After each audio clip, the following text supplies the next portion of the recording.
Chinese बहू हमारी याद तो है ना आपको? भूले तो नहीं ना? हाँ भाई, थोड़ी देर में ही सही, लेकिन चाइनीज बहू की कहानी आ ही गई। क्या हो रहा है ये देश में? चाइना ने तो आतंक ही मचा रखा है। अरे क्या हो गया? क्यों चाइना को कोसता रहता है? भूल मत, तेरी ससुराल चाइना की ही है। हाँ माँ, पर ये देखना, लड़ाई झगड़े, ये बीमारी, ऊपर से ये देश कितना चालाक है। अंदर न जाने क्या क्या करता रहता है। तभी अंदर से बहू की चिल्लाने की आवाज आती है। अरे क्या हो गया बहू, क्यों चिल्ला रही है? माँ जी, ये देखिए, ये रूस ने यूक्रेन की हालत क्या कर दी है। ऊपर से चाइना में दोबारा लॉकडाउन लग गया है। माँ जी, अब क्या किया जाए? अरे तो तुम लोगों को क्या परेशानी हो रही है? मैं तो यही नहीं समझ पा रही हूँ। वो क्या है ना माँ, हम लोग चाइना जाने की सोच रहे थे। सांगसू के भाई की शादी है। तो क्या? अरे कौन सा उन लोगों के यहाँ भाई घोड़ी चढ़ता है जो बहन काजल लगाकर नेक लगी? माँ जी, उसकी आंखें बहुत छोटी छोटी है, उसमें या तो पुतली रह सकती है या काजल। साले की पुतली निकाल कर काजल लगा दो, अंधा कहीं का। क्या क्या बोले तुम मेरे भाई के बारे में? अरे नहीं नहीं बहू, वो तो बोल रहा था कि तुझे नेग मिल जाएगा। हाँ, बहन है ना तू उसकी। नहीं नहीं माँ जी, मैं सब समझती, ये मेरे भाई का मजाक बनाते रहती। कितना सीधा है मेरा भाई, बिल्कुल छिपकली जैसा। नहीं नहीं बहू, सीधा गाय जैसा होता है। सही पकड़े हैं माँ जी। हाँ, तो मेरे भाई की शादी है, मैं चाइना जरूर जाऊंगी। तभी एक पड़ोसन आ जाती है। अरे नहीं नहीं बहू, तू कहीं ना जा, हम लोगों का मन कैसे लगेगा तेरे बिना। ले बहू, तेरे भाई के लिए ये शॉल रख ले, हमारी तरफ से गिफ्ट कर देना। अरे सब कितने अच्छे हैं। मेरी चाइनीज बहू को कितने प्यार से तुम लोगों ने एक्सेप्ट कर लिया। सच में बड़ी भाग्यशाली हूँ मैं। कैसी बात कर रही है? ये तो हम लोगों के देश की खूबसूरती है कि हर किसी को दिल से अपना लेते हैं, बस वो भी दिल से हमें अपना समझे। कैसी बात कर रही हैं आंटी जी? मेरे लिए आप सब सासू माँ जैसी ही हैं। मुझे भारत बहुत अच्छा लगता है, ये सबसे अच्छा देश है। मेरा भारत महान। वैसे भी लड़के की शादी जहाँ होती है वो तो वहीं की हो जाती है ना। जीती रहे बहू, सही बोल रही है।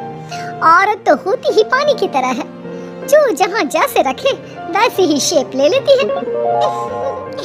आंटी जी, ये थोड़ा सा ज्यादा हो गया, समझ नहीं आया। नो प्रॉब्लम, मैं चाय बना कर लाती हूँ। फिर क्या, वो दिन भी आ जाता है जब बेटे बहू को चाइना जाना पड़ता है। वहाँ जाकर बहू का भाई कहता है, हो मेरे दाम आ गए, मेरे दाम आ गए। मैंने सबको बोला कि सब हिंदी में बात करेंगे, नहीं तो बहन नाराज हो जाएगी। थैंक्स बॉय, हिंदी मेरी भाषा है। आप मुझे उसमें बात करना अच्छा लगता है। आपने जीजा जी से मिलो।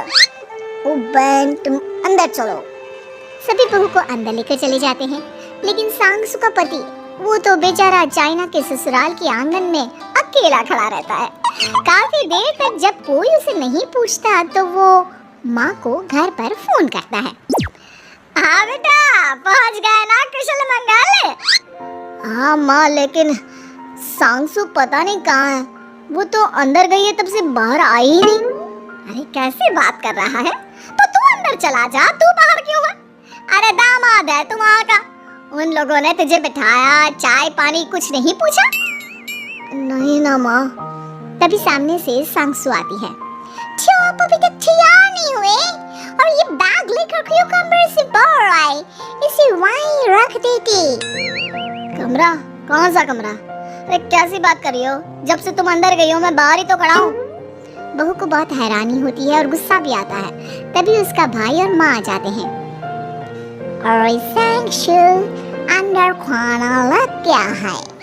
पहले ये बताओ, मेरे पति को किसी ने खाना या पानी क्यों नहीं पूछा? वो भारत से ससुराल पहली बार आया है, वो भी मेरे कहने पर। उनकी इज्जत क्यों नहीं की? देख बेटी, तूने जबरदस्ती जिद में शादी की थी तो हम लोगों ने कर दी, लेकिन अब तुम ये सोचो, पूरी चाइना में मैं इस इंडियन को अपना दामाद बताऊं? So sorry. हाँ संगसू, और तुम भी चुप रहना, नहीं तो वो लोग मेरी शादी तोड़ देंगे। ओह, ऐसी बात है। कोई बात नहीं, मैं बाहर होटल में रह लेता हूँ, तुम वही करो जो ये लोग चाहते हैं। कैसी बात कर रहे हो? शादी के बाद पति जैसा भी हो, जो भी हो, पति होता है। वैसे भी तुम्हारे पूरे परिवार ने सबने बिना सोचे मेरा साथ दिया, मुझे एक्सेप्ट किया, प्यार किया। मैं अपने देश में आपको अकेला कैसे छोड़ सकती हूँ? ये हिंदी फिल्म का ड्रामा बंद करो, मैं अब ये बर्दाश्त नहीं करूँगी। चुपचाप अंदर चलो, नहीं तो ये शादी वादी यहीं खत्म करके इसे अकेला ही इंडिया जाना पड़ेगा। कैसी बात कर रही है अम्मा? ये मेरे पति है नहीं था। हम लोगों ने यहाँ वकील को बुला लिया है, जिसके बाद अब तेरा तलाक करा के हम यहाँ के चाइनीज लड़के से तेरी शादी करा देंगे। अरे कैसी बात कर रहे हो? हम तो यहाँ तुम्हारी शादी के लिए आए थे। नहीं नहीं, मैं सांसू के बिना नहीं रह सकता हूँ। हाई वोल्टेज ड्रामा होने के बाद से ही सारा माहौल खराब हो जाता है कि तभी एक लड़की आती है। मैंने सारा इंतजाम कर दिया है, सांसू की शादी का मंडप परसों लग जाएगा। तब तक इसके पति को कमरे में बंद कर देते हैं। सभी सांसू के पति का हाथ बांधकर उसे कमरे में बंद कर देते हैं। ये क्या कानूनी है? आप लोग मेरे पति के साथ ऐसा नहीं कर सकते हैं। मैं किसी से शादी नहीं करूंगी, ये साफ बात है। पहले मैं अपनी शादी करूं, फिर तेरी भी शादी करवा दूंगा। सब कुछ तय हो जाता है, भाई की शादी हो जाती है। फिर वो दिन भी आ जाता है जब सांसू की शादी वो लोग जबरदस्ती करने के लिए उसे मंडप पर ले जाते हैं। ऐसा मत करो, ये मेरी बीवी है। मैं किसी से शादी नहीं करूंगी। कैसे नहीं करेगी शादी? शादी तो तेरा बाप भी करेगा। हो, मैं करूंगा शादी। प्लीज कोई मेरी शादी किसी अच्छा औरत से करवा दे। चुप, बिल्कुल चुप। फिर माँ सांसू और उसके पति से कहती है, तुम लोगों का बच्चा मेरी कैद में है। अगर तुम लोगों ने कोई भी होशियारी की तो मैं इस बच्चे को मार दूंगी। दोनों माँ का रूप देखकर हैरान हो जाते हैं। बच्चे की खातिर दोनों शांत हो जाते हैं और शादी की रस्में शुरू हो जाती है कि तभी सांसू की सास पुलिस के साथ आ जाती है। माँ, ससुर माँ आ गई, मेरी माँ आ गई। माँ प्लीज हम लोगों को बचाकर वापस ले चलो। पुलिस सभी को गिरफ्तार कर लेती है। बेटी के बच्चे को मारने की धमकी तो कोई चुड़ैल ही दे सकती है। अरे तो ये चुड़ैल ही तो है। ये सही बोल रहे हैं, ये औरत किसी चुड़ैल से कम नहीं है। तभी उन लोगों का बच्चा भी आकर सांसू के गले लग जाता है।